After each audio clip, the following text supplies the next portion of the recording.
अस्सलाम वालेकुम स्टूडेंट्स, कैसे हैं आप? ठीक ठाक हैं बच्चों? लास्ट 2 लेक्चर्स में हमने यूनिट नंबर 9 के जो पहले 5 थ्योरम्स हैं, टोटल 5 ही हैं, वो 5 थ्योरम्स हमने किए थे।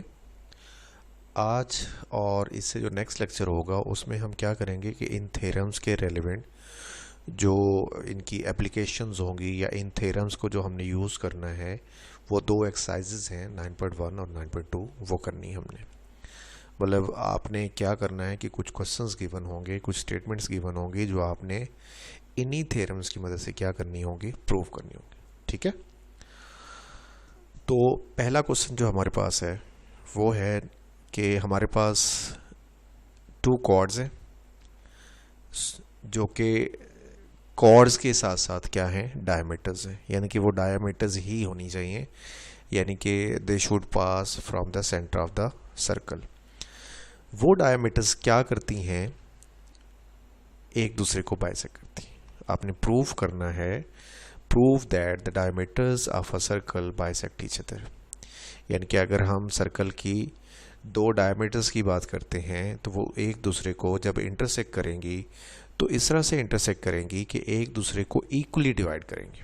मतलब एक डायमीटर दूसरी को जब कट करेगा तो उसको 2 इक्वल पार्ट्स में डिवाइड करेगा, और जो पहला डायमीटर दूसरी को डिवाइड करेगा, ये कट करेगा, तो वो भी उसको 2 इक्वल हिस्सों में ही डिवाइड करेगा। ठीक है, हमारे पास गिवन है कि एक सर्कल है जिसका सेंटर O है और उसके अंदर हमारे पास 2 डायमीटर होंगे जिनके नाम हमने क्या रखे हैं, AB और CD। एक सर्कल के अंदर सेंटर का नाम क्या रख लेना आपने, O, और उसके अंदर 2 डायमीटर कंसीडर करने जिनके नाम AB और क्या होंगे, CD, AB और CD। ठीक है, नेक्स्ट क्या करना आपने, प्रूफ में क्या लिखते हैं आप, क्या आप जो प्रूफ करना चाह रहे हैं वो ये करना चाह रहे हैं कि ये जो 2 डायमीटर हैं जिनकी बात हो रही थी AB और CD की, दे बाइसेक्ट ईच अदर। बाइसेक्ट का मैंने अभी आपको कॉन्सेप्ट समझाया, मज़ीद मैं आपको डायग्राम से बता देता हूँ। ये देखिए, आपके पास क्या है, एक सर्कल है जिसका सेंटर कौन है, जिसका सेंटर O है। इसको सेंटर को क्या नाम देते हैं आप, O का नाम देते हैं। ठीक है, आपने ये प्रूव करना है कि AB डायमीटर और CD डायमीटर एक दूसरे को बाइसेक्ट करता है। यानी कि CD क्या कर रहा है, यहाँ पे AB को कट कर रहा है ना, कहाँ पे कट कर रहा है, कहाँ पे इंटरसेक्ट कर रहा है, O पे। तो इसे इस तरह से कट करना चाहिए कि O से A डिस्टेंस और O से B डिस्टेंस क्या होना चाहिए, इक्वल होना चाहिए। सेम एज AB जो है वो बाइसेक्ट कर रहा है किसको, CD को, तो उसे भी क्या करना चाहिए कि O से C distance should be equal to O से D डिस्टेंस, यानी कि this distance and this distance should be equal, और इधर से OA and OB should be equal. ये है आपका प्रूफ जो आप प्रूफ करना चाह रहे हैं। ठीक है बच्चों, नेक्स्ट बात करते हैं प्रूफ पे। उसमें आप क्या क्या लिखते हैं, स्टेटमेंट्स लिखते हैं और रीजंस लिखते हैं। जी, स्टेटमेंट्स और रीजंस मैंने लिख के रखी हैं। सबसे पहली स्टेटमेंट में जो लिखा है मैंने यहाँ पे, वो लिखा है कि AB और CD एक दूसरे को इंटरसेक्ट करते हैं, कट करते हैं। कहाँ पे कट करते हैं, एक पॉइंट O पे। अब जो 2 लाइंस आपस में इंटरसेक्ट तो एक ही सूरत में कर सकती हैं, अगर वो दोनों पैरेलल नहीं हैं। तो आप फिर इसकी रीज़न क्या लिखोगे, अगर ये इंटरसेक्ट कर रहे हैं तो इसकी रीज़न क्या होनी चाहिए, because AB and CD are non parallel. अगर AB और CD नॉन पैरेलल नहीं है तो अंडरस्टूड वो इंटरसेक्टिंग होंगे, वो एक दूसरे को कट करेंगे कहीं ना कहीं पे। ये देखो, इन्होंने कट किया हुआ एक दूसरे को। ठीक है, अब आप क्या करेंगे कि आप लिख सकते हैं कि O से A ये क्या चीज़ है, रेडियस। ये तो आपको पता है, सेंटर से लेके सर्कल के किसी भी पॉइंट तक जो डिस्टेंस लिया जाता है उसे क्या बोलते हैं, रेडियस। तो O से B भी क्या है, रेडियस। O से B और O से A ये दोनों रेडियस है ना, इसलिए हम लिख सकते हैं कि ये दोनों इक्वल है। रिजल्ट नंबर 1 का नाम दें और इसकी रीज़न क्या लिखे हैं, radius of same circle. Radius of same circle जो होते हैं वो हमेशा क्या होते हैं, इक्वल होते हैं। अब यहाँ से इस रिजल्ट से, रिजल्ट नंबर 2 से ये प्रूव हो जाता है कि जो O है वो A से भी इक्वल डिस्टेंस है और O B से भी वही डिस्टेंस है। O का A से और B का डिस्टेंस सेम है, लिहाजा O जो होगा वो क्या होगा, मिड पॉइंट ऑफ AB होगा। O mid point of AB होगा, यानी कि जो AB है वो 2 इक्वल हिस्सों में डिवाइड हो चुका है। और ए बी को कौन डिवाइड कर रहा है, सी डी कर रहा है। ये देखें, वो ए बी के ऊपर से जो लाइन आ रही है कौन सी आ रही है, सी डी आ रही। लिहाजा आप लिख सकते हैं कि सी डी जो है वो बाइसेक्ट कर रहा है किसे, ए बी को, और वो यहाँ से पता चला क्योंकि ए बी को 2 इक्वल हिस्सों में डिवाइड किया जा चुका है। लिहाजा आप यहाँ पे लिख देंगे फ्रॉम रिजल्ट नंबर 1। सेम यही बात आपने क्या करनी है, सी डी के लिए करनी। तो ओ से सी ये भी तो रेडियस है, ओ से डी ये भी रेडियस है, O C measure of O C, measure of O D, ये दोनों रेडियस हैं। रिजल्ट नंबर 2 का नाम दीजिए इसे, और इसकी रीज़न भी वही लिखे हैं जो यहाँ पे लिखी थी, radius of the same circle.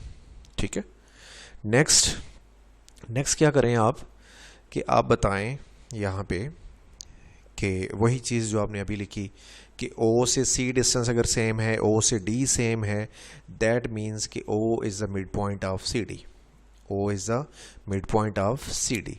अब O is the mid point of C D है तो इसका मतलब क्या हुआ कि सी डी भी क्या हो गया, बाइसेक्ट हो गया। अब सी डी को कौन बाइसेक्ट कर रहा है, ए बी कर रहा है। कौन बाइसेक्ट कर रहा है, ए बी। लिहाजा आप ये कहेंगे कि O is the mid point of C D, so A B bisect C D. और इसकी रीज़न क्या होगी, यहाँ से पता चल रहा है बाइसेक्ट क्यों हुआ है, क्योंकि ओ सी डिस्टेंस और ओ डी डिस्टेंस आपस में क्या है, इक्वल। लिहाजा आपका जो ए बी होगा वो भी सी डी को क्या कर रहा है, बाइसेक्ट कर रहा है। और पहले हमने जो प्रूफ किया ऊपर कि सी डी जो वो ए बी को बाइसेक्ट कर रहा है। तो यहाँ से और यहाँ से इस रो की बात करें और इस रो की बात करें तो हमारे दोनों रिजल्ट्स जो हमने प्रूव करने थे कि both diameters, 2 diameters A B and C D bisect each other, कि वो दोनों एक दूसरे को बाइसेक्ट करते हैं, और यही हम क्या करना चाह रहे हैं जी। नेक्स्ट हम करेंगे क्वेश्चन नंबर 3 की जो स्टेटमेंट है वो ज़रा आप रीड करिए। If length of a chord A B is equal to 8 centimetre, its distance from centre is 3 centimetre, find the diameter of the circle. Find the diameter of the circle. ठीक है, आपने क्या काम करना है कि एक सर्कल लेना है, सर्कल का जो रेडियस है वो कौन है, या सॉरी जो उसकी कॉर्ड है वो कितनी है, 8 सेंटीमीटर, और इस कॉर्ड का सेंटर से जो डिस्टेंस है वो कितना है, वो है 3 सेंटीमीटर, और आपने इसका डायमीटर फाइंड करना है। ठीक है बच्चों। अब बच्चों आपको पता है कि डायमीटर जो होता है वो डिपेंडिंग होता है किसके ऊपर, रेडियस के ऊपर। यानी कि अगर आप सर्कल का रेडियस फाइंड कर लेते हैं तो सर्कल का डायमीटर फाइंड करना भी इजी होता है, क्योंकि डायमीटर जो होता है वो सर्कल की मेजरमेंट से क्या होता है, डबल होता है। ठीक है, तो सॉल्यूशन में आपके पास जो गिवन है आप बताएंगे कि हमारे पास एक कॉर्ड है जिसकी लेंथ हमने क्या रखी है, 8 सेंटीमीटर, और उसका नाम क्या है, ए बी नाम है। लेंथ ऑफ द कॉर्ड वो ए बी है और वो कितनी है, 8 सेंटीमीटर। ठीक है बच्चों। नेक्स्ट अगर बात करें हम, तो इस कॉर्ड का जो डिस्टेंस है फ्रॉम सेंटर उसको हम ओ डी से रिप्रेजेंट करेंगे। अभी मैं डायग्राम बनाता हूँ बाद में। तो उसका जो डिस्टेंस है वो कितना है, 3 सेंटीमीटर।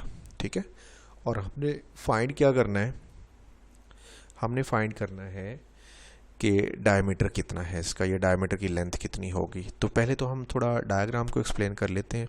ये सर्कल है, सर्कल के अंदर आपके पास सेंटर कौन है, ओ, और ए बी क्या है, कॉर्ड। ए बी क्या है, कॉर्ड। कॉर्ड की जो लेंथ है वो कितनी है, 8 सेंटीमीटर आपको गिवन है।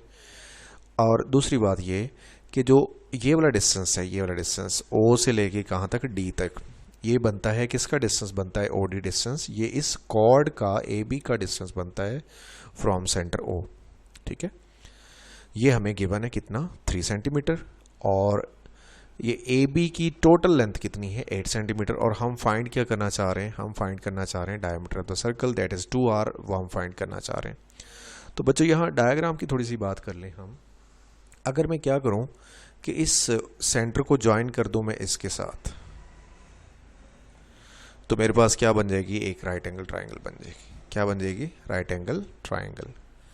ये राइट एंगल ट्राइंगल क्यों बनेगी, क्योंकि आपको पता है कि जो सेंटर से लाइन आती है कॉर्ड के ऊपर, वो कॉर्ड के ऊपर परपेंडिकुलर भी होती है और उसे बाइसेक्ट भी करती है। यानी कि ए से डी डिस्टेंस जो होगा वो, और जो बी से डी डिस्टेंस होगा वो आपस में इक्वल होंगे। यानी कि ये 2 सेगमेंट जो बनेंगे, ए डी और बी डी, ये आपस में क्या होंगे, इक्वल होंगे। और बच्चों ये कितने कितने होंगे, ये होंगे 4 सेंटीमीटर के। क्यों 4 के? क्योंकि आपने कहा कि ए बी कॉर्ड कितने की है, ये 8 सेंटीमीटर की है। अब अगर ए बी कॉर्ड 8 सेंटीमीटर की है तो उसका जो हाफ होगा, ए डी भी उसका हाफ है और बी डी भी उसका हाफ है। हम ए डी फाइंड कर लेते हैं, तो ए डी उसके हाफ के इक्वल होगा, यानी कि 8 का हाफ लेना है आपने, तो कितना आ जाएगा, वो आ जाएगा 4। ये देखिए मैंने यहाँ पे कैलकुलेशंस की हैं कुछ। सबसे पहले आप लिखें कि कॉर्ड ए बी जो है वो 8 सेंटीमीटर है, वो गिवन है। फिर आपने यहाँ पे रीज़न देना है। क्या रीज़न देना है कि ओ डी जो है वो परपेंडिकुलर है किसके ऊपर, ए बी के ऊपर, लिहाजा ओ डी जो है वो उसे बाइसेक्ट करेगी, यानी कि दो हिस्सों में इक्वली क्या करेगी, डिवाइड करेगी। ठीक, लिहाजा आप लिख सकते हैं कि मेजर ऑफ ए डी जो है वो इक्वल है किसके, half of measure of A B. Measure of A D A B के हाफ के इक्वल है, और वो हाफ ऑफ फाइंड कर लें। कैसे फाइंड करेंगे, measure of A D equal to half of measure of A B कहा था ना, और ए बी कितना आपके पास 8 सेंटीमीटर, तो आप यहाँ पे 8 लगा दें, 8 और 4, इसकी 2 की कटिंग हो जाएगी, 4 आ जाएगा।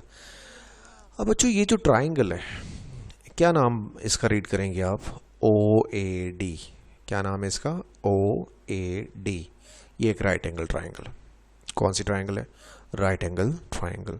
आपने क्या करना है, इस पे पाइथागोरस थ्योरम अप्लाई कर देना है। क्यों पाइथागोरस थ्योरम अप्लाई करना है, क्योंकि बच्चों आपको ये वाला डिस्टेंस ए डी डिस्टेंस ये मालूम है 4 है, ये भी आपने फाइंड किया, और ओ से डी डिस्टेंस जो होगा, ओ डी डिस्टेंस, वो तो आपको पहले से मालूम है 3 सेंटीमीटर। तो बाकी क्या चाहिए आपको, ओ ए। अब बच्चों ओ ए डिस्टेंस जो है ये बेसिकली क्या चीज़ है, ये रेडियस है। ये क्या है, रेडियस। और हम रेडियस क्यों फाइंड करना चाह रहे हैं, जबकि हमें क्वेश्चन में कहा गया है कि डायमीटर फाइंड करो। तो हम रेडियस फाइंड करेंगे, उसका अगर हम 2 टाइम ले लेंगे, उसको 2 से मल्टीप्लाई कर देंगे, तो हमारे पास क्या आ जाएगा, डायमीटर आ जाएगा। लिहाजा हमने क्या करना है कि हमने इसका सबसे पहले रेडियस फाइंड कर लेना है। तो उसने यहाँ पे क्या किया है, राइट एंगल ट्राइंगल कौन सी, ओ ए डी को यूज़ किया और इसमें पाइथागोरस थ्योरम अप्लाई कर दिए। ये देखिए पाइथागोरस थ्योरम अप्लाई करने लगे हैं। क्या होता है पाइथागोरस थ्योरम, कि हाइपोटेनियस स्क्वायर, ये इसका हाइपोटेनियस बनेगा, is equal to base square, ये इसका बेस बनेगा ए डी, और प्लस परपेंडिकुलर स्क्वायर, ये परपेंडिकुलर स्क्वायर आ गया। वैल्यूज पुट कर दीजिए, ए डी 4 है, 4 का स्क्वायर, ओ डी 3 है, 3 का स्क्वायर, 4 का स्क्वायर, 3 का स्क्वायर, ये 16 होगा, ये 3 का स्क्वायर 9, 9 और 16 कितना हो जाएगा, 25। जी नेक्स्ट हम बात करते हैं कि ओ डी इक्वल टू 25 आ चुका है, बट हमें सिर्फ ओ डी चाहिए। क्या चाहिए, ओ डी। तो हम बोथ साइड क्या कर लेंगे, स्क्वायर रूट कर लेंगे। दोनों तरफ आपने क्या कर लेना है, स्क्वायर रूट।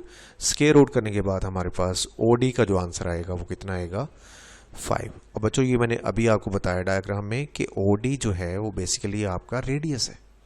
रेडियस तो आपने फाइंड कर लिया, लेकिन आपको तो रेडियस नहीं चाहिए, आपको क्या चाहिए, डायमीटर चाहिए। तो आपने क्या काम करना है कि रेडियस का 2 टाइम ले लेना है, क्योंकि डायमीटर ऑफ सर्कल रेडियस का 2 टाइम इक्वल होता है।